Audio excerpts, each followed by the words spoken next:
سیاہ رنگ کی ساڑی پہنے دانیہ بلکنی میں کھڑی ہوئی باہر کی طرف دیکھ رہی تھی اور باسل کے آنے کا انتظار کر رہی تھی۔ بار بار گھڑی کی طرف دیکھتی۔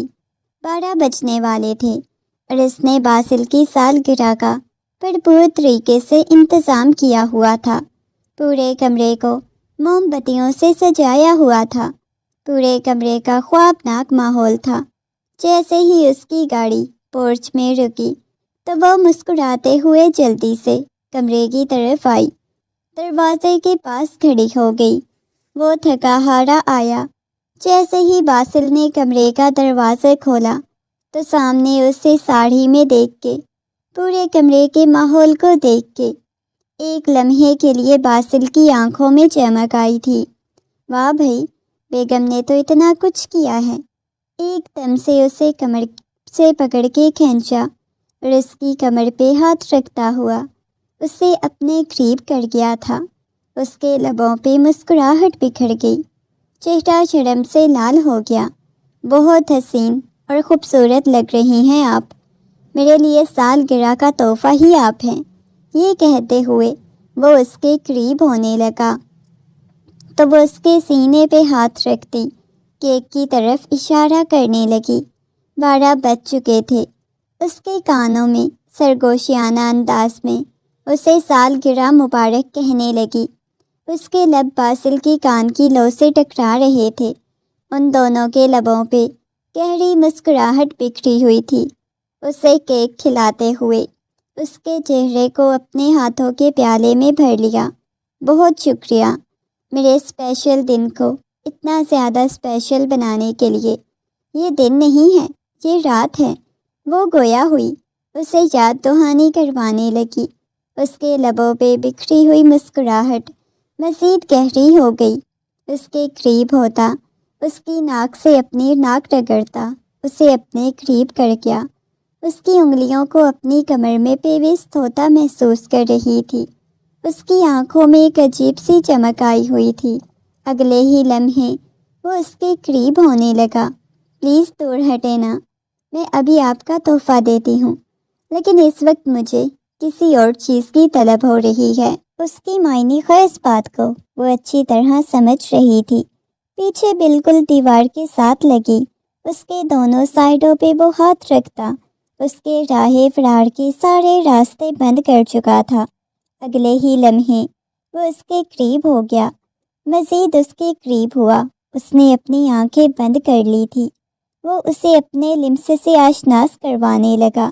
دروازہ کھلنے کی آواز آئی تو وہ ہوش کی دنیا میں واپس آئی۔ جلدی سے اس نے اپنے آنسوؤں کو صاف کیا۔ سامنے حاذق کھڑا ہوا تھا۔ بھابھی، مجھے آپ سے کچھ بات کرنی ہے، وہ نرمی سے گویا ہوا۔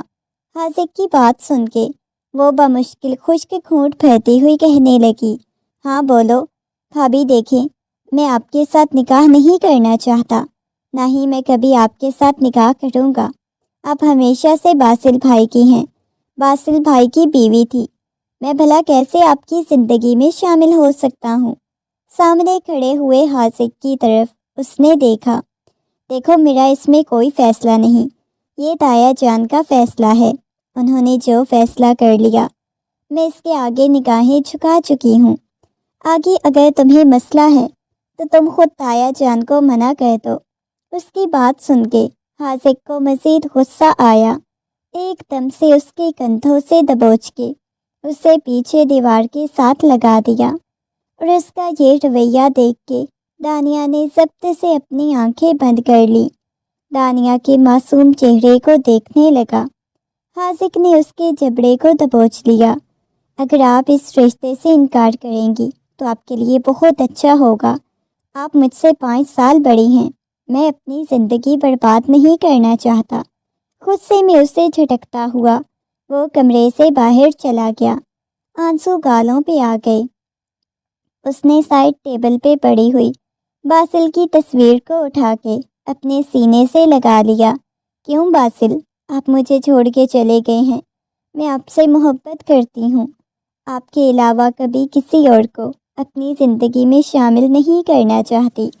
تایا جان نے مجھے اتنا بے بس کیا ہے کہ میں حاذق کے ساتھ نکاح کے لیے مان گئی ہوں، لیکن باسل میں آپ سے بہت زیادہ محبت کرتی ہوں۔ آج سے کئی سال پہلے باسل کی اور دانیہ کی شادی ہوئی تھی۔ وہ بچپن سے ایک ساتھ رہتے تھے۔ دانیہ کے ماں باپ کے انتقال کے بعد اس کے تایا جان نے اسے بالکل اپنی بیٹیوں کی طرح پالا۔ بچپن سے ہی اس کا باسل کے ساتھ رشتہ طے تھا، جبکہ حاذق عیاش طبیعت کا مالک تھا۔ باسل اسے مختلف تھا، اس کے مترادف تھا، تبھی انہوں نے باسل کا انتخاب کیا۔ ان دونوں کی شادی کے چند ماہ بعد ہی ایک کار ایکسیڈنٹ میں باسل کا انتقال ہو گیا، جس کے بعد وہ بالکل ٹوٹ کے بکھر گئی۔ وہ ہنستی مسکراتی لڑکی بالکل رونے لگی۔ اسے دیکھ کے آصف صاحب بہت زیادہ پریشان ہو جاتے۔ آصف صاحب اور ناہید بیگم نے یہ فیصلہ کیا کہ وہ اس کا نکاح حاذق سے کر دیں، لیکن وہ اس نکاح کے لیے بالکل تیار نہیں تھا، جبکہ انہوں نے ایموشنل بلیک میل کر کے دانیہ کو تو اس نکاح کے لیے منا لیا تھا۔ وہ ان کے آگے ہمیشہ کی طرح ہار مان گئی، مگر حاذق کسی قیمت پہ بھی اس نکاح کے لیے نہیں مان رہا تھا۔ اس وقت وہ جم میں کھڑا پنچنگ بیگ پہ پنچ مار رہا تھا۔ اس کے مسلز نمایاں ہو رہے تھے، جن پہ پسینہ آیا ہوا تھا۔ اس کی گردن پہ اس کے مسلز پہ پسینہ بہہ رہا تھا۔ وہ گہرے گہرے سانس لینے لگا۔ اس کے دوست نے اس کی طرف دیکھا۔ کیا ہو گیا ہے؟ 2 دن سے بہت زیادہ غصے میں لگ رہے ہو، واپس لندن چلے جاؤ، غصہ یہاں پہ کنٹرول نہیں آ رہا۔ اس نے آہل کی طرف دیکھا اور کہنے لگا، نہیں ایسی کوئی بات نہیں، بس ویسے ہی طبیعت نہیں ٹھیک۔ طبیعت تو تمہاری اچھی خاصی ٹھیک لگ رہی ہے، بس تمہارا موڈ نہیں ٹھیک۔ وہ اٹھ کے بیٹھ گیا، اپنے ہاتھوں سے گلوز اتارتا ہوا کہنے لگا، بابا جان کہتے ہیں میں دانیہ کے ساتھ شادی کر لوں۔ آہل نے ایک دم سے اس کی طرف دیکھا۔ واٹ؟ وہ تمہاری بھابھی جو تھی، ان کے ساتھ تمہاری شادی؟ بابا جان کا دماغ تو نہیں خراب ہو گیا؟ ہاں شاید ایسا ہی ہے۔ وہ مجھے کہتے ہیں مجھے لندن نہیں جانے دیں گے، وہاں پہ اپنا بزنس بھی نہیں سیٹ کر سکتا۔ تمہیں پتہ ہے میں کس قدر مجبور ہوا پڑا ہوں، یہاں تک کہ بابا نے میرے پاسپورٹ تک چلا دیے ہیں۔ وہاں کا فلیٹ تھا، وہ بھی بابا جان نے سیل کر دیا۔ مجھے کچھ سمجھ نہیں آ رہی میں کیا کروں۔ یہ سن کے آہل اس کی طرف متوجہ ہو گیا، کہنے لگا، دیکھو ایک دفعہ تم ایک کام کرو، اس لڑکی کے ساتھ نکاح کر لو، لیکن جیسے ہی تم واپس لندن جاؤ گے تو وہاں جا کے اسے ڈیورس دے دینا۔ آہل کی بات سن کے وہ کہنے لگا، یہ آئیڈیا اچھا ہے، یہ پہلے میں نے کیوں نہیں سوچا؟ تم ساری باتیں جذبات میں کرتے ہو نا، اس وجہ سے ایک دفعہ اپنے بابا کی بات مان لو، ان کا یقین کر لو، اس کے بعد ہی نکاح کے اگلے دن ہی واپس لندن چلے جانا۔ ہاں یہ بھی اچھا آئیڈیا ہے۔ بابا جان نے پاسپورٹ تو چلا دیے ہیں، لیکن ابھی میں پاسپورٹ کے لیے اپلائی کرتا ہوں۔ یہ سن کے وہ اس بات میں سر ہلا گیا۔ ٹھیک ہے میں اس رشتے کے لیے مان جاتا ہوں، لیکن میں بالکل بھی اسے قبول نہیں کروں گا۔ ہاں ٹھیک ہے مسئلے کا حل نکالا کرو، غصہ مت ہو جایا کرو، اس کے کندھے پہ تھپکی دیتا ہوا بولا۔ پھر آگے بھی اس نے آخری کوشش کی اور کہنے لگا، بابا جان دیکھیں ہم دونوں کے درمیان عمروں کا بھی فرق ہے۔ دانیہ بھابھی مجھ سے 5 سال بڑی ہیں، وہ بچپن سے اس گھر میں رہتی تھی۔ میں نے ہمیشہ انہیں اپنی بھابھی کی نگاہ سے دیکھا، وہ باسل سے محبت کرتی ہے، مجھے قبول نہیں کرے گی۔ یہ سن کے وہ کہنے لگے، دیکھو حاذق بیٹا، وہ مان گئی ہے، تمہیں اپنی زندگی میں قبول کرنے کے لیے تیار ہے، اب تمہاری کسی قسم کی کوئی فضول بات نہیں سننا چاہتا۔ 2 دن بعد تمہارا نکاح ہے۔ یہ سن کے تو حاذق کا دماغ ہی گھوم گیا۔ 2 دن بعد؟ بابا جان اتنی بھی آپ کو کیا جلدی لگی ہوئی ہے؟ نکاح نہیں ہے بلکہ باقاعدہ شادی ہے، آئی سمجھ تمہیں؟ یہ سن کے تو وہ اور زیادہ پریشان ہو گیا۔ شادی بھی اس کے بابا نے بہت دھوم دھام سے کرنے کا سوچا ہوا تھا۔ ابھی تک بھائی کے انتقال کو 1 سال بھی نہیں ہوا، اس کے بعد ایسے آپ میری دھوم دھام سے شادی کریں گے تو لوگ باتیں بنائیں گے نا۔ اس کی بات سن کے آصف صاحب نے اس کے کندھے پہ تھپکی دی اور کہنے لگے، دیکھو بیٹا، تمہیں لوگوں کے بارے میں سوچنے کی ضرورت نہیں۔ ویسے بھی تم نے آج سے پہلے کبھی لوگوں کے بارے میں سوچا نہیں۔ لوگ باتیں بناتے ہیں تو بناتے رہیں۔ اگر تم ضدی ہو تو میں بھی ضدی ہوں۔ میں تمہارا باپ ہوں۔ نکاح ہوگا، شادی ہوگی، بہت دھوم دھام سے، دانیہ کے ساتھ ہی ہوگی۔ تمہیں اسے اپنی زندگی میں قبول کرنا ہے۔ یاد رکھنا، اگر اپنے باپ کے ساتھ کوئی کھیل کھیلنے کی کوشش کی تو پھر میں بہت برا پیش آؤں گا تمہارے ساتھ۔ وہ حاذق کو وارننگ دینے لگے۔ حاذق کو بھی یہ عیاشی بڑی زندگی کی عادت ہو چکی تھی۔ آج تک وہ اپنے باپ کے پیسے سے ہی تو عیاشی کرتا آیا تھا، اسے کبھی کسی چیز کی کمی نہیں ہونے دی۔ وہ آصف صاحب کا بہت زیادہ لاڈلا تھا۔ ان کی بات منہ میں بات میں نکلتی تھی، پہلے آصف صاحب پوری کر دیتے تھے، اور دانیہ کے ساتھ نکاح سے انکار پہ آصف صاحب کو بہت زیادہ دھچکا لگا۔ وہ کبھی سوچ بھی نہیں سکتے تھے ان کا لاڈلا بیٹا، جس کی وہ ہر خواہش پوری کرتے تھے، یوں نکاح سے انکار کر دے گا، ان کی بات کو رد کر دے گا۔ مگر انہوں نے اچھا خاصا اسے بلیک میل کیا، اس کے پاسپورٹ تک چلا دیے، جس کے بعد وہ مجبور ہو گیا، کیونکہ اس کے پاس کچھ بھی نہیں بچا تھا۔ اگر وہ مزید انکار کرتا تو اس کے بابا نے اس کے ATM کارڈ بھی بند کروا دینے تھے۔ وہ اچھی طرح جانتا تھا اس عیاشی بھری زندگی کے بغیر تو وہ کبھی رہ بھی نہیں سکتا۔ اس وجہ سے وہ مان گیا، غصے میں اپنے کمرے میں آ گیا۔ کمرے کا دروازہ بند کرتے ہوئے شدت سے اپنی مٹھیاں بھینچی، شرٹ اتار کے پھینکی۔ اس کا پورا وجود پسینے میں شرابور تھا۔ ابھی تھوڑی دیر پہلے ہی وہ جم سے واپس آیا تھا، جا کے شاور کے نیچے کھڑا ہو گیا۔ آنکھیں بند کی تو دانیہ کا چہرہ اس کی آنکھوں کے سامنے گھومنے لگا۔ اتنا تمہیں ذلیل کروں گا دانیہ، تم خود میری زندگی سے نکل جاؤ گی، تم مجھ سے پناہ مانگو گی۔ وہ اچھی طرح سوچ چکا تھا کہ اس کے ساتھ کیا کرنا ہے۔ گھر میں شادی کی تیاریاں زور و شور سے چل رہی تھیں۔ اس نے دانیہ کو نہیں دیکھا، مہندی کی رات بھی اس نے نہیں دیکھا۔ وہ شیروانی پہنے اسٹیج پہ بیٹھا ہوا تھا جب وہ اپنی کزنس کے ہمراہ لہنگے کو سنبھالتی ہوئی آ رہی تھی، نگاہیں جھکی ہوئی تھی۔ آج پہلی دفعہ اس نے بغور اس لڑکی کو دیکھا جو بہت زیادہ حسین تھی۔ ایک لمحے کے لیے اسے نگاہیں ہٹانا بھول گیا۔ وہ جیسے جیسے چلتی اس کے قریب آ رہی تھی، وہ بس اسے دیکھے جا رہا تھا۔ جیسے ہی وہ اسٹیج تک آئی، بے ساختہ ہی اٹھ کے اس کی طرف آیا، اس کے ہاتھ کو پکڑ کے اسٹیج کی طرف لے آیا۔ وہ آ کے اس کے پہلو میں بیٹھ گئی۔ نکاح شروع کروا دیا گیا۔ اس کا پورا وجود لرز رہا تھا۔ ایک دفعہ پھر سے دلہن بنی، مگر پہلی دفعہ جب وہ دلہن بنی تھی بہت زیادہ خوش تھی، مگر آج اسے لگ رہا تھا اس سے بڑا شاید ہی کوئی بدقسمت ہو۔ اس کی عجیب حالت ہو رہی تھی۔ سائن کرتے ہوئے اس کے ہاتھ بہت زیادہ کانپ رہے تھے، اسے سائن کرنا مشکل ہو رہا تھا۔ وہ اس کے کانپتے ہوئے ہاتھوں کو دیکھنے لگی، اس کے چہرے کو دیکھنے لگا۔ نہ جانے کتنے آنسو نکاح نامے پہ گر رہے تھے۔ حالانکہ جب اس کا باسل کے ساتھ نکاح ہوا تھا وہ اتنا زیادہ گھبرائی نہیں تھی، مگر یہ دوسری دفعہ نکاح تھا، وہ اتنا زیادہ گھبرا رہی تھی۔ اس نے باسل کے پاس پہلے جانا تھا، جو اسے بے پناہ محبت کرتا تھا، اسے کانچ کی گڑیا سمجھتا تھا۔ اس نے سگنیچر بہت مشکل سے کیے، اس کے بعد اپنی آنکھیں بند کر کے اپنی اچھی قسمت کی دعا کرنے لگی۔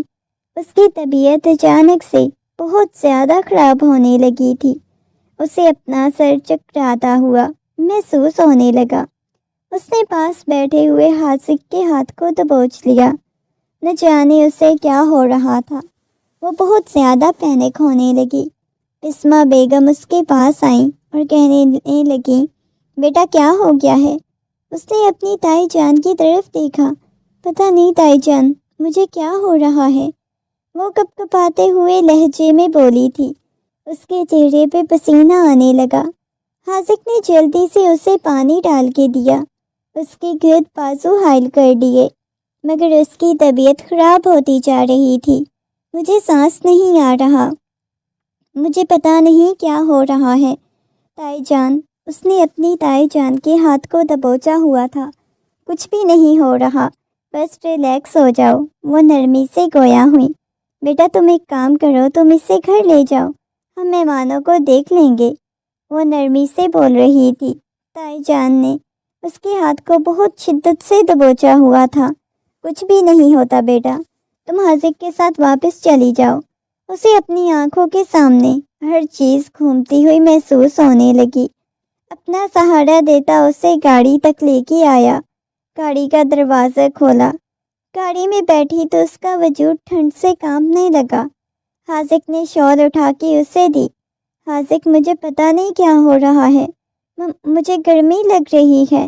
اس نے گاڑی کے شیشے نیچے کر دیے، مگر ابھی بھی نہ جانے اسے کیا ہو رہا تھا۔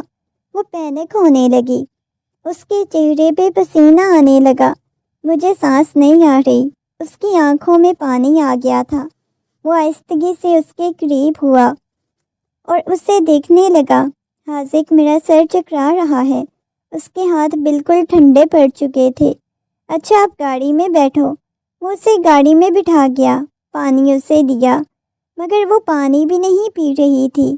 اس نے آہستگی سے اپنے قریب کر لیا، اپنے کندھے پر لگا لیا اور دھیرے دھیرے اس کے سر کو سہلانے لگا۔ آہستگی سے اسے الگ ہوئی۔ اب کی بار اس کی طبیعت کچھ بہتر ہونے لگی۔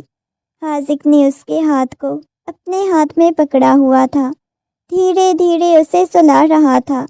کافی وقت بعد اسے احساس ہوا وہ ریلیکس ہو گئی ہے۔ ٹھیک ہو اب؟ وہ نرمی سے گویا ہوا تو وہ اس بات میں سر ہلاتی، سیٹ کی بیک سے ٹیک لگاتی، آنکھیں بند کر کے وہ سنجیدگی سے ڈرائیونگ کرنے لگا۔ گھر کے سامنے گاڑی رکی، اتنے میں باقی سب بھی آ چکے تھے۔ مزید کوئی رسم نہ ہوئی، اسے حاذق کے کمرے میں بٹھا دیا گیا۔ ایک دفعہ پھر سے اس کی حالت بہت عجیب ہونے لگی۔ گلاب کے پھولوں کو دیکھ کے، سجے ہوئے کمرے کو دیکھ کے اسے باسل پہ حیرت ہونے لگی۔ باسل یاد آنے لگا۔ گزرے ہوئے لمحات اس کی آنکھوں کے سامنے گھومنے لگے۔ بیڈ شیٹ کو ہاتھوں میں دبوچے اپنی حالت کنٹرول کرنے کی کوشش کرنے لگی، مگر اس کی حالت بگڑنے لگی۔ اس کے چہرے کو ہاتھوں کے پیالے میں بھر لیا۔ وہ کچھ بولتی نہیں تھی۔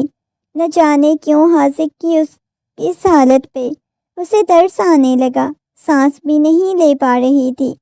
حاذق نے آہستگی سے اس کے دوپٹے کو پنس سے آزاد کیا، اس کی جیولری اتارنے لگا۔ ریلیکس ہو جائیں، کچھ بھی نہیں ہوتا۔ ایک دم سے حاذق کے قریب ہوتی، اس کی قمیض کو اپنے ہاتھوں میں دبوچ گئی، آنکھیں بند کر گئی، جیسے اسے سکون چاہیے تھا، مگر اسے سکون نہیں مل رہا تھا۔ اس کا دل بند ہو رہا تھا۔ وہ اس کے سینے میں اپنا منہ چھپاتی، شدت سے اس کا دل دھڑکنے لگا۔ اس نے آج تک کبھی کسی لڑکی کو اپنے قریب نہیں آنے دیا، کوئی اس کے پاس تک نہیں پھٹکتی تھی۔ وہ اس کی قمیض کو اپنے ہاتھوں میں دبوچتی، اس میں سمٹی جا رہی تھی۔ دانیہ۔ اب کی بار حاذق نے نرمی سے دانیہ کا نام پکارا تو اس کی بات سن کے کوئی جواب نہیں دیا۔ آہستہ آہستہ اس کا وجود ڈھیلا پڑنے لگا، شاید وہ بے ہوشی کی حالت میں چلی گئی تھی۔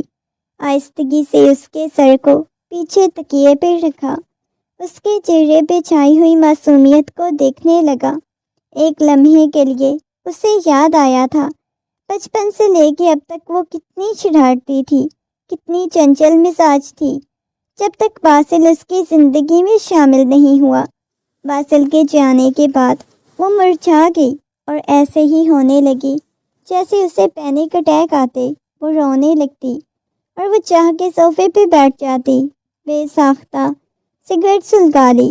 اسے عادت نہیں تھی سگریٹ پینے کی، مگر جب وہ بہت زیادہ ٹینشن میں ہوتا تو تب سگریٹ پیتا تھا۔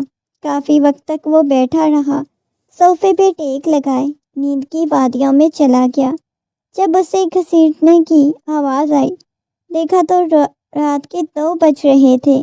وہ اپنے چینج کر کے اپنے کپڑے الماری میں رکھ رہی تھی۔ وہ آہستگی سے اس کے پاس آئی، میک اپ سے پاک چہرے پہ چھائی ہوئی معصومیت۔ کیسی طبیعت ہے آپ کی؟ وہ نرمی سے گویا ہوا۔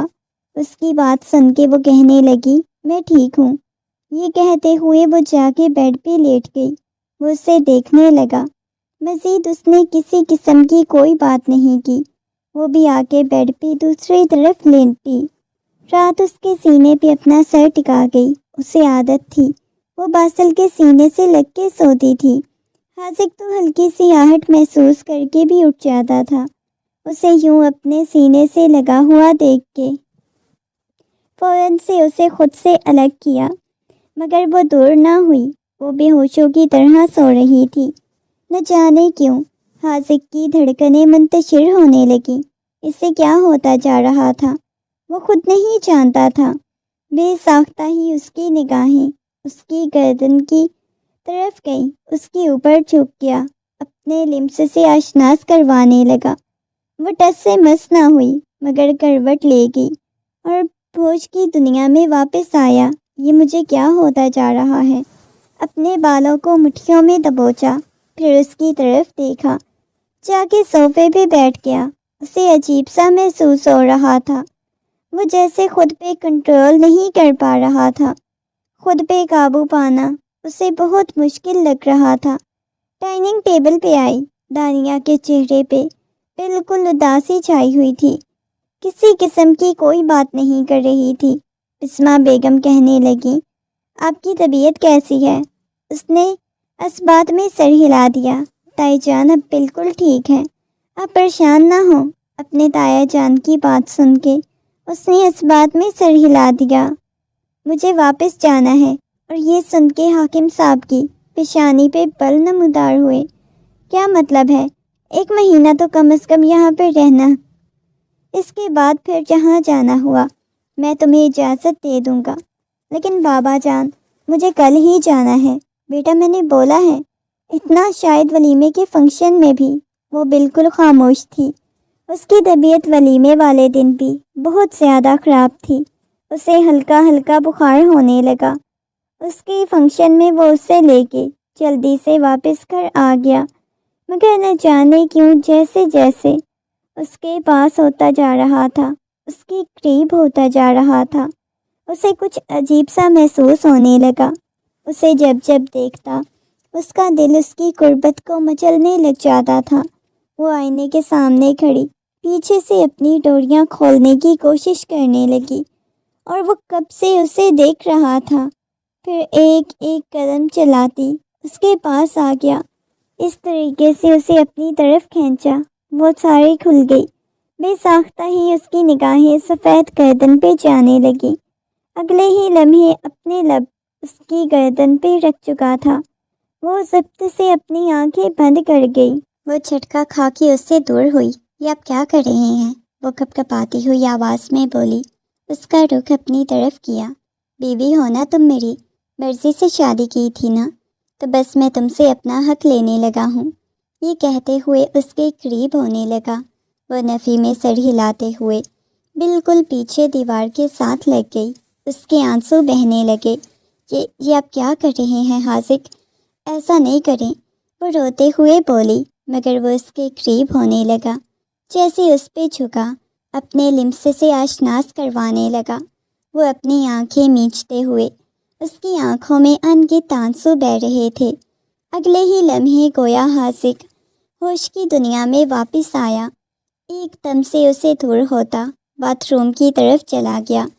جب فریش ہو کے آیا تو آگے سونے کے لیے لیٹ گیا۔ وہ اسے نگاہیں بھی نہیں ملا پا رہا تھا۔ نہ جانے کیوں اپنی فیلنگز کی اسے سمجھ نہیں آ رہی تھی۔ یہی سوچتے سوچتے وہ نیند کی وادیوں میں چلا گیا۔ آدھی رات کو اس کی آنکھ کھلی تو وہ کمرے میں موجود نہیں تھی۔ اسے حیرت ہوئی، وہ کہاں چلی گئی؟ کمرے سے باہر نکلا، باسل کے کمرے کی لائٹ چل رہی تھی اور یقیناً وہ وہیں پہ تھی، رو رہی ہوگی۔ یہ سوچتے ہوئے وہ جب کمرے میں آیا، آہستگی سے اس نے کمرے کا دروازہ کھولا تو وہ سامنے ہی سو رہی تھی، مگر اس کے سینے سے باسل کی تصویر لگی ہوئی تھی۔ آہستگی سے قریب آیا، اس کے ہاتھ میں موجود تصویر کو لے کے سائڈ پہ رکھتا، اپنے بازوؤں میں اٹھاتا کمرے میں آ گیا۔ دھیرے دھیرے اس کی پیشانی کو سہلانے لگا۔ اسے ہلکا ہلکا بخار تھا۔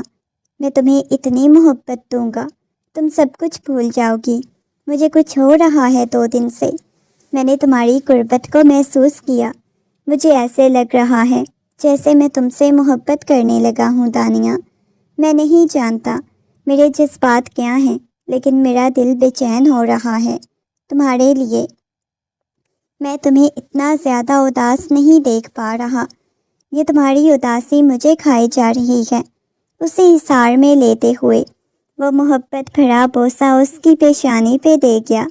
اس کے بعد وہ اس کا خیال رکھنے لگا، زیادہ وقت اس کے ساتھ گزارتا۔ رات کا وقت تھا، وہ لاؤنج میں بیٹھی ہوئی تھی جب بسمہ بیگم اس کے پاس آئیں۔ نرمی سے کہنے لگیں، بیٹا مجھے تم سے کچھ بات کرنی ہے۔ ان کی بات سن کے وہ مسکراتے ہوئے کہنے لگی، جی آنٹی بولیں، کیا بات کرنی ہے؟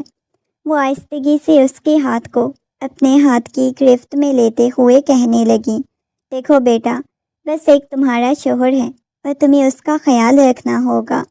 میں تمہارے لیے اس کی آنکھوں میں محبت دیکھی۔ تم بار بار باسل کا نام لے کے اسے تکلیف دیتی ہو، تم بار بار باسل کو یاد کرتی ہو۔ دیکھو تم خوش قسمت ہو کہ وہ تم سے محبت کرنے لگا ہے۔ تمہیں کسی اور کی زندگی میں بھی جانا پڑتا، شاید اتنے تمہیں حاسق کو قبول کرنے میں مشکل پیش نہیں آئی جتنی کسی اور کو اپنی زندگی میں قبول کرتے ہوئے مشکل پیش آ سکتی تھی۔ اس کی قدر کرو اگر تم سے محبت کرنے لگا ہے۔ بار بار واپس جانے کا بولتا تھا، مگر اس نے واپس لندن جانے کی بات کرنا بھی چھوڑ دی۔ تم اسے اتنی تکلیف مت دو، میں نے اس کی آنکھوں میں تکلیف دیکھی ہے۔ وہ بہت زیادہ ضدی تھا، وہ باتیں نہیں مانتا تھا، لیکن اب وہ خاموشی سے ہر بات پہ حامی بھر دیتا ہے۔ وہ صرف تب سے بدلا ہے جب سے تم اس کی زندگی میں شامل ہوئی ہو۔ وہ مجھ سے محبت نہیں کرتے، میں زبردستی ان کی زندگی میں شامل ہوئی ہوں۔ وہ نرمی سے ان کو سمجھانے لگی۔ اس کی بات سن کے وہ کہنے لگی، دیکھو میں اس کی ماں ہوں، میں نے یہ چیز محسوس کی ہے، تبھی میں نے تمہیں ایسا بولا ہے نا۔ اس کی گال پہ ہاتھ رکھتے ہوئے بولی تو وہ آہستگی سے ان کے کندھے پہ اپنا سر ٹکاتے ہوئے بہت شدت سے رو پڑی۔ بیٹا کیا ہوا ہے؟ میں باسل کو نہیں بھول پا رہی، نہ جانے مجھے کیا ہوتا جا رہا ہے۔ بیٹا پریشان نہ ہو، جب تم اپنا دھیان باسل سے ہٹا کے حاسق کی طرف کرو گی، جب تم حاسق کے کام کرو گی، اس کے کاموں میں خود کو مصروف کرو گی، تو دیکھنا تمہیں خود ہی حاسق سے محبت ہونے لگ جائے گی۔ ان کی بات سن کے وہ خاموش ہو گئی۔ اس نے مزید کوئی جواب نہیں دیا۔ وہ کافی زیادہ الجھی ہوئی لگ رہی تھی۔ رات وہ حاسق کے آنے کا انتظار کرنے لگی۔ حاسق نے جیسے ہی دروازہ کھولا، غیر متوقع طور پہ وہ جاگ رہی تھی۔ کیا ہوا ہے؟ طبیعت ٹھیک ہے؟ وہ نرمی سے اس کی پیشانی کو چھوتے ہوئے بولا۔ اس نے حاسق کی طرف دیکھا۔ وہ حاسق سے بڑی ہونے کے باوجود بھی حاسق کے سامنے بالکل چھوٹی بچی معلوم ہوتی تھی۔ اس نے اس بات میں سر ہلا دیا۔ ٹھیک ہے، آپ کے آنے کا انتظار کر رہی تھی، وہ انگلیوں کو چٹکتے ہوئے بولی۔ وہ جو الماری سے اپنا ڈریس نکالنے لگا تھا، اس کی بات سن کے ٹھٹک گیا، مڑ کے اس کی طرف دیکھا۔ آپ نے آنے میں بہت لیٹ کر دی، اس وجہ سے میں انتظار کر رہی تھی۔ اس کی بات سن کے بے ساختہ ہی مسکرا دیا، کہنے لگا، اچھا ایسی بات ہے۔ وہ اس بات میں سر ہلا گئی۔ آپ کو کھانا کھانا ہے؟ وہ اس بات میں سر ہلانے لگا۔ اگر آپ لگا دیں گی تو میں کھا لوں گا، وہ نرمی سے بولا۔ تو اس کی بات سن کے وہ باہر جانے لگی۔ جب حاسق نے اس کا بازو پکڑا، کسی نے کچھ کہا ہے کیا؟ وہ نفی میں سر ہلانے لگی۔ وہ خود ہی شرمندہ نظر آ رہی تھی۔ اس کی تھوڑی سے پکڑ کے اس کا چہرہ اوپر کیا، اس کے چہرے کو اپنے ہاتھوں کے پیالے میں بھر لیا۔ میں آپ کو ایسے نہیں دیکھنا چاہتا، میں چاہتا ہوں کہ جیسے آپ پہلے خوش ہوتی تھی، ہنستی مسکراتی تھی، بالکل ویسے آپ کو دیکھنا چاہتا ہوں۔ میں آپ کے لیے آپ کو وقت دے رہا ہوں، جلدی سے آپ کو ویسا بن جانا چاہیے۔ وہ نرمی سے اس کی گال کو سہلاتے ہوئے محبت بھرا بوسہ اس کی پیشانی پہ دیتا اپنے کپڑے لے کے باتھ روم کی طرف چلا گیا۔ اس کا چہرہ لال سرخ ہو گیا تھا، اس کا دل بہت عجیب انداز میں دھڑکا۔ اس کے لیے کھانا لے کے آئی، سامنے ٹیبل پہ کھانا رکھے صوفے پہ بیٹھی ہوئی تھی۔ آپ نے کھانا کھا لیا؟ وہ اس بات میں سر ہلانے لگی۔ چلیں ٹھیک ہے، میرے ساتھ بھی آ کے کھا لیں۔ وہ اس بات میں سر ہلاتی آ کے اس کے ساتھ کھانا کھانے لگ گئی۔ اپنا سر اس نے حاذق کے کندھے پہ ٹکاتے اپنی آنکھیں بند کر لی۔ کیا ہوا ہے؟ آج آپ پریشان لگ رہی ہیں، کوئی مسئلہ ہے تو مجھے بتا سکتی ہیں۔ اس کی بات سن کے نفی میں سر ہلاتی اس کی گود میں اپنا سر رکھ کے سونے کے لیے لیٹ گئی۔ حاذق کو اس کا رویہ بہت عجیب لگ رہا تھا۔ اس کے بعد اس نے حاذق کے کام کرنے شروع کر دیے۔ سارا دن وہ حاذق کے کاموں میں گزار دیتی، اس کی پسند کی ڈشز بناتی۔ ہر لمحہ اس کے ذہن میں اب حاذق رہنے لگا۔ رات کو دیر تک اس کا انتظار کرتی، اس کے آنے کے بعد گھنٹوں بیٹھ کے اس کے ساتھ باتیں کرتی۔ وہ دوبارہ سے زندگی کی طرف لوٹنے لگی تھی، اور بسمہ بیگم اسے دیکھ دیکھ کے بہت زیادہ خوش ہو جاتی۔ حاذق کو آنے میں بہت دیر ہو چکی تھی۔ وہ بے چینی کے عالم میں پورے گھر میں ٹہل رہی تھی، بار بار گھڑی کی طرف دیکھتی، 1 بجا 2 3، لیکن اسے کچھ سمجھ نہیں آ رہی تھی وہ کب آئے گا۔ وہ بہت زیادہ پریشان لگ رہی تھی، اپنے ہاتھوں کی انگلیاں چٹکتی، کبھی ایک طرف جاتی تو کبھی دوسری طرف۔ اب تو اس کا دل بہت بے چین ہونے لگا، اور اسے وہ رات یاد آنے لگی جب باسل بھی اتنی ہی دیر سے گھر آیا تھا، اور پھر وہ کبھی اس سے مل نہیں سکی۔ اس کی آنکھوں میں آنسو بہنے لگے، بار بار اسے کال کرنے لگی، اس کا نمبر بن جا رہا تھا، اسے ہول اٹھنے لگے۔ آج پھر اس کی وہی کنڈیشن ہونے لگی۔ کتنے عرصے بعد ایک دفعہ پھر سے وہ پینک ہو گئی، ورنہ حاذق نے اسے مکمل طور پہ سنبھالا ہوا تھا۔ جو اسے احساس ہو رہا تھا کہ وہ تو حاذق کے بغیر نہیں رہ سکتی۔ اسے لگتا تھا کہ باسل کے جانے کے بعد وہ کبھی جی نہیں پائے گی، مگر آج اسے حاذق کی اہمیت کا اندازہ ہو رہا تھا۔ بار بار اسے کال کرتی، کبھی دروازے کی طرف دیکھتی۔ وہ جلدی سے باہر آ گئی، اسے کچھ ہو رہا تھا۔ میں حاذق کے پاس جاتی ہوں، یہ سوچتے جلدی سے گھر سے باہر نکلی۔ بڑی سی چادر اس نے اپنے کندھوں پہ ڈالی ہوئی تھی۔ حاذق وہ سڑک پہ کھڑی حاذق کو پکارنے لگی۔ اس وقت وہ کوئی پاگل لگ رہی تھی۔ حاذق آپ کہاں چلے گئے ہیں؟ سڑک پہ چلتی جا رہی تھی، سڑک بالکل سنسان تھی۔ اچانک سامنے سے آتی گاڑی ایک دم سے رکی۔ حاذق جلدی سے گاڑی سے باہر نکلا، وہ اسے لاکھوں میں پہچان سکتا تھا۔ دانیہ! اس نے دانیہ کو آواز دی۔ دانیہ نے مڑ کے حاذق کی طرف دیکھتا، بھاگتے ہوئے اس کی طرف آئی، اس کے سینے سے لگ گئی، بری طرح سے اسے دبوچ لیا۔ کیا ہوا ہے؟ اتنی رات کو آپ یہاں کیا کر رہی ہیں؟ وہ نرمی سے دانیہ سے پوچھنے لگا۔ کہاں چلے گئے تھے تم ٹھیک تو ہو نا؟ وہ اسے مکمل طور پہ سر سے پیروں تک دیکھنے لگی، کبھی اس کے چہرے کو چھوتی، کبھی اس کے ہاتھوں کو چھوتی۔ آپ کو کچھ ہوا تو نہیں نا؟ بالکل ٹھیک ہے نا؟ آپ کہاں چلے گئے تھے؟ آپ نے کال پک کیوں نہیں کی؟ میں پاگل ہو رہی تھی، آپ مجھے چھوڑ کے چلے گئے تھے، وہ روتے ہوئے بولی۔ روتی روتی نیچے زمین پہ بیٹھ گئی۔ حاذق اس کی پاگلوں جیسی حالت دیکھنے لگا۔ کیا ہو گیا ہے؟ اس کے چہرے کو ہاتھوں کے پیالے میں بھر لیا، اب اس کے سینے پہ مکے مارنے لگی۔ کال کیوں نہیں پک کر رہے تھے؟ کہاں چلے گئے تھے؟ نمبر کیوں بند تھا؟ اتنی لیٹ کر دی، رات کے 3 بج گئے ہیں، بتاؤ کہاں گئے تھے؟ اس کی گریبان سے پکڑتے ہوئے اس کے چہرے کو دیکھنے لگی۔ تم بھی چھوڑ کے چلے جاؤ گے باسل کی طرح؟ وہ ہچکیوں کے ساتھ رو رہی تھی، پسینے سے شرابور تھی، آنسوؤں کو صاف کرتے ہوئے اسے اپنے سینے سے لگا لیا۔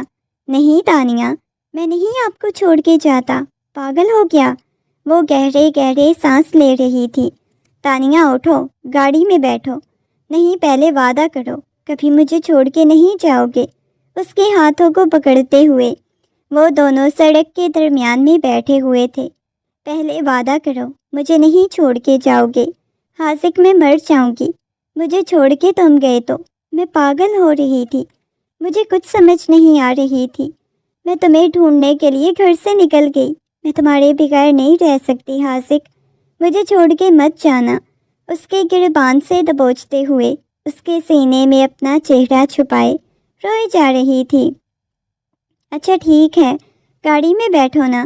نہیں چھوڑ کے جاتا، کہیں بھی نہیں جاتا، میں آپ کے پاس ہوں نا۔ مگر اس کے ہاتھ کو دبوچے ہوئے بیٹھی ہوئی تھی، بالکل معصوم سی بچی لگ رہی تھی۔ اسے لا کے گاڑی میں بٹھایا۔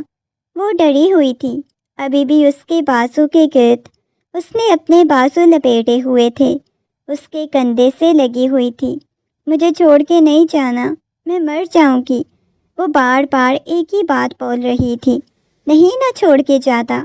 جیسے ہی اسے گھر لے آیا تو وہ اس کے ساتھ چپکی ہوئی تھی۔ بسمہ بیگم پریشانی سے دیکھنے لگی۔